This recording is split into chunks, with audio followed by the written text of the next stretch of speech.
Let's fix CZ Toys Miles Morales to go from this to this. First, we're going to heat up the figure and then pop up the shoulder from the butterfly joint and then pop out the shoulder from the bicep swivel. And then after that, we're going to actually take this and we're going to take my X-Acto blade and we're just going to shimmy it back and forth inside this joint, being very careful not to actually cut the peg in the center.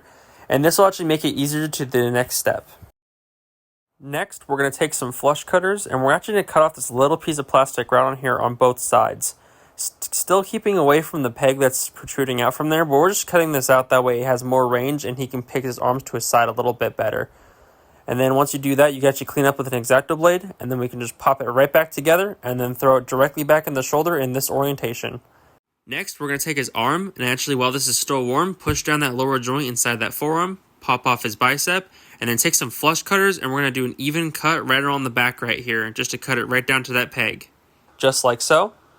And then after that, we're just going to pop this right back on. You can glue this in place if you want to, but I usually don't recommend doing so. But then just like that, it hides the joint a lot better. Next, we're going to take his butterfly joint, heat it up, pop out this internal piece, and then we'll take a little 180 grit sander and then sand it down right on here. Sand it down pretty flat, and then if you're quick enough, you can actually pop it in there while it's still warm, and that's all you really got to do for the butterfly joint.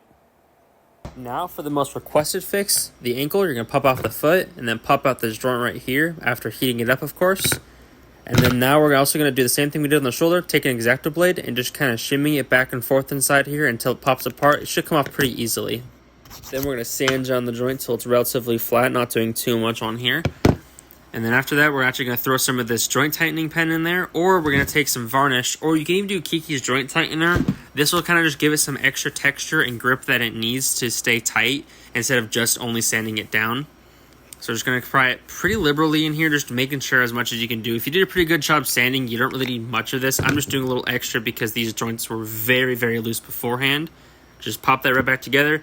Then we're going to take some pliers and just squeeze down this peg as much as we can. Kind of mushroom tipping that peg in there too, because it should protrude after you do sand it down. Just making sure it's nice and tight. You can test it along the way and make sure it's good. You can also let it sit for a little bit. And then after that, we're going to test it and make sure it's all nice and tight. And if you're actually lucky enough, it'll be hot enough to still pop that joint right back into there and then pop that foot right back on. And the before and after is like literally night and day. I hope this video helped you, and let me know if there's any other figures you would like me to mod next.